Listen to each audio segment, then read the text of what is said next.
Hey, what's up, what's up, what's up? How you doing? How you been? What's going on? What's good? Oh, you getting it in? Somebody's getting it for you. What's going on, people? Woo, what's going on, people? It's the day of a day of another day we call Thursday. Anyway, the band said, what's going on, people? Oh my God. I was doing this. I was checking out the story that I found out online that was killed inside her apartment in Detroit from the police. Her name was Aiyana, and this is the story. This is what happened. Okay. This is the story. The cops from Detroit had a search warrant for a guy named Chauncey Owens. And the thing about it was a young boy that was 17 years old.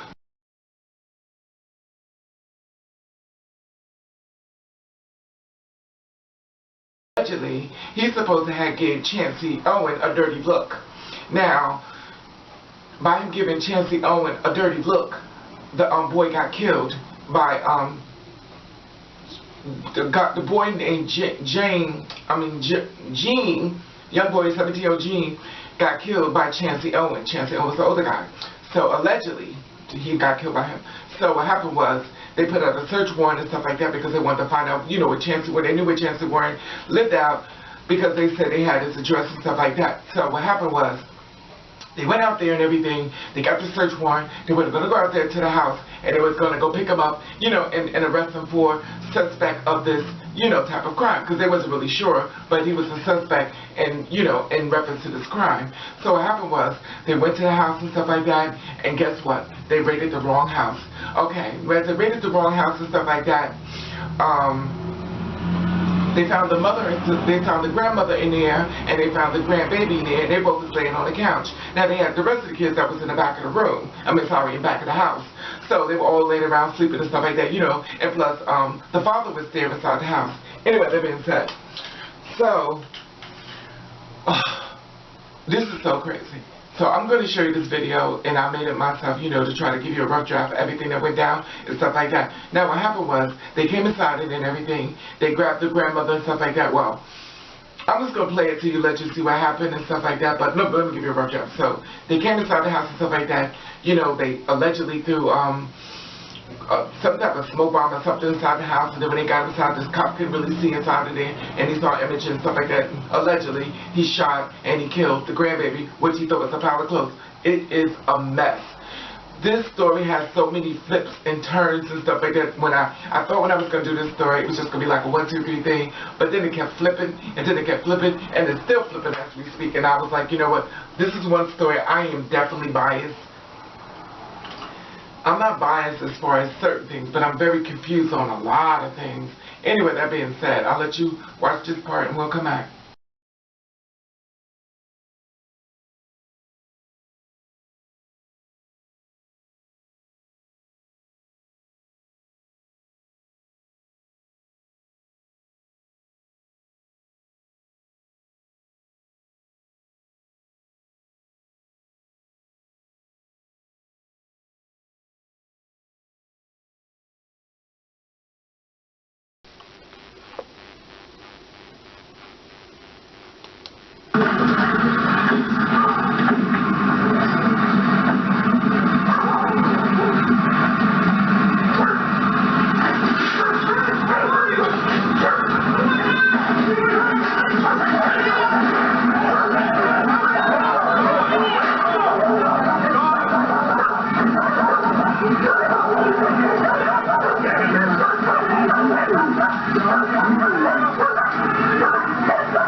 What happens after the shoots are done?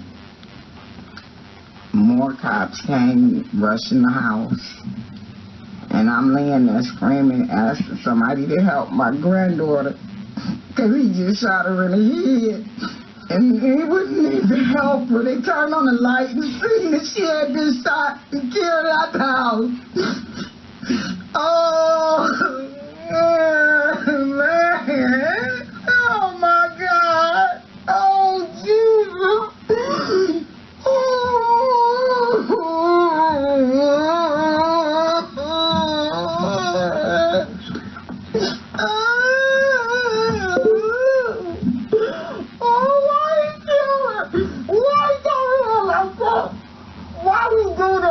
Why you do that? Why you do it? Why you do it? Please tell me why you come in my house like that. Tell me why you came in my house like that. You killed my grandbaby. You killed her and you trying to blame me. You know I never touched you, Mr. Weekley. You know I never touched you. You know you're wrong. You know you wrong. You wrong. You wrong. She was only 7 years old. She was only a baby, man. She was sleeping, and I told y'all, let me get my granddaughter. And y'all didn't even give me a chance. Why y'all do this to me? I get no sleep. I'm sick. I'm sick as hell. I get no sleep. The flashbacks, I wouldn't wish them on nobody in the world, not even you. I wouldn't wish it on no one in the world. To have to watch that 7-year-old granddaughter get the great love. Gotta be supposed to protect and serve her. You the brain. I watch you first. Why you the brain? You the first one in. You the first one in.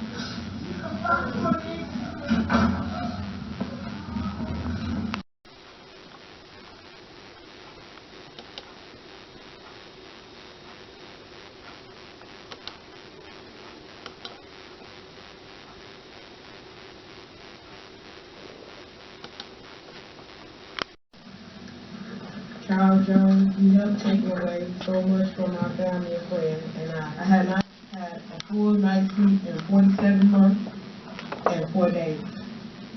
I'm not right. I would never be right.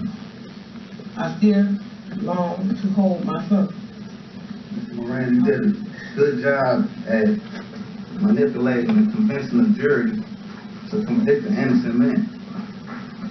Ever since you had me testify about the shooting death of my daughter Aiyana, you had your sights on me. All of this, if you doing this, you trying to cover up my daughter's death because of a reckless officer. But like Aiyana, I refuse to be a victim. Does Mr. Jones have remorse? He does not. The court heard the jail calls that were not played to the jury. And in those jail calls that were not played to the jury, he's talking not about his daughter or Mr. Blake. He's talking about money and about how he's going to get rich off this case. And that's what he's talking about. So he's not concerned about his daughter. He's not concerned about Mr. Blake. He's concerned about himself, which is what he's been concerned about the whole trial.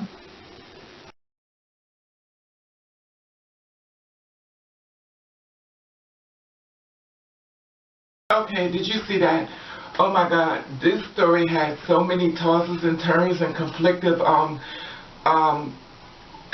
interest. The story changed. The cop saying that the grandmother tried to grab the gun from him or hit the gun, allegedly, and the grandmother says that she did not touch the gun and he's lying, he's trying to get off. Then all of a sudden, they talked about they were looking for Chauncey Owens. Allegedly, they went to the wrong place. Then after they found that they messed up, they took Chauncey Owens, the guy who allegedly killed the 17-year-old guy, and then he kept saying he didn't kill him, but then all of a sudden, he's after a few interrogation, which we already know what happens inside interrogation, they beat the fucking shit out of you till you fucking admit to whatever crime they're trying to get you to commit to. So after that, to me, just my opinion, they sit up there and they did like almost like a conspiracy type of thing. This is they try to get some of the weight off of them. They told him to make it seem like him and Chauncey Owens, and so they dragged the baby, the 7-year-old baby's father, Charles Jones, into the whole thing. And then they said that Chauncey went and got the gun from Charles, which is the baby's father, that killed the 17-year-old boy. So then basically got a chance to take Charles into the court, and when you see what the footage I had put up there, Charles said he had nothing to do with this whole thing, that you're just trying to throw it off on him and stuff like that. When I tell you it is so much conspiracy going on to me in this whole thing, then the guy stood up there, I guess it was a lawyer, the prosecutor was sitting up there saying, well, he just want money, he doesn't care. Why would this man care about money when you just killed this kid? He wants justice, sure, probably wants to sue and stuff like that in reference to his daughter being put, but he's set, you know, that he's being set up, you know. Ugh. It is so many tosses to turn by, so many, it's so confusing, because every time I Google something and I went into it, I found something else, I found something else, I found something. It's still ongoing. There's so much stuff out on this case. I've never heard of it. I mean, I've heard of a lot of different things, but, you know, and I was like, well, let me just, you know, I'm thinking it's going to be a 1, 2, 3 thing, but it just kept flipping and it kept flipping. They took the grandmother in after they broke into her house. They kept her overnight, allegedly. It's just so many tosses and turns when it comes down to it. And they say that the cops don't want to, you know, admit to, you know, what any wrongdoing and stuff like that. And also, it was called The Mistrial, and oh God, the reality show 48 Hours was in it. They were filming the whole thing, because you know how they get in that car and stuff and they drive around with the person they show, you know, like crime, like on Bad Boys, they show different things, stuff like that. Well, they end up witnessing a whole horrific crime. Then all of a sudden, the person that was there, the producer, handled the footage and stuff like that. The cops didn't know that she had allegedly kept some of the tape, so they thought they had all of the tape, you know, to exonerate, I guess, the cop. Come to find that she was a third party, stuff like that. She didn't give everything. She gave evidence over to someone else, allegedly. Then also they found out the truth. And then the cops in Detroit don't want no one to ever do filming there again. Oh my God, it is a complete catastrophe. This whole murder mystery is just all over the place. They sued the producer of 48 Hours. I mean, they didn't sue, they took him to court. They took her to court for perjury, because she said that she gave all the information in and she didn't. It ended up being a mistrial. It was just so much, it was so much tampered evidence, and it went all over the place. You know, I try to stay biased when it comes to stuff like this, because all cops are not bad and stuff like that, and, you know, and didn't come to find they broke into the wrong place, and, you know, they had to cover their asses the way I see it. You know, it's just a whole bunch of stuff that's going on that makes you so confused, and then it looks like a cover-up, then it looks like a frame, and it looks like the cops want to cover their ass by dragging Charles Jones into it, and they caught Chauncey, and they took Chauncey in the room, beat the shit out of him, so he confessed to that. Charles was in on it. Charles was supposed to give him the gun. Charles could say, I didn't have a gun. I don't know what y'all talking about. Y'all trying to put me into this mess. And, it's just a mess. And then they showed that the cops of Detroit basically lied. It's just a big mess. Anyway, if you want to, you could always Google and stuff like that, and you will find out tons of information in reference to this whole killing of a young 7-year-old girl. And the sad part about it is, it's so all over the place, even I don't even know what to believe anymore. It's just really bad. The only thing I do believe is that a 7-year-old girl was killed and a 17-year-old young guy was killed. And they try to, and to me, I find it real weird. They were saying the 17-year-old guy gave him a dirty look. And you know, something sounds fishy about that too as well. Anyway, that being said, you know, and it's just my opinion, you know, and stuff like that, you know, and I want you to just check it out if you want to. If you do, you do. You don't, you don't. I just want to just put this out there and stuff like that so you can see what's going on. Anyway, I want to say thank you for watching. Thank you for subscribing. I want to say hello to people, boo. I want to say hello people, bam. I want to thank you for watching. Thank you for subscribing. You do you. I want you to do you the best way you can. Nobody don't like it, then fuck them.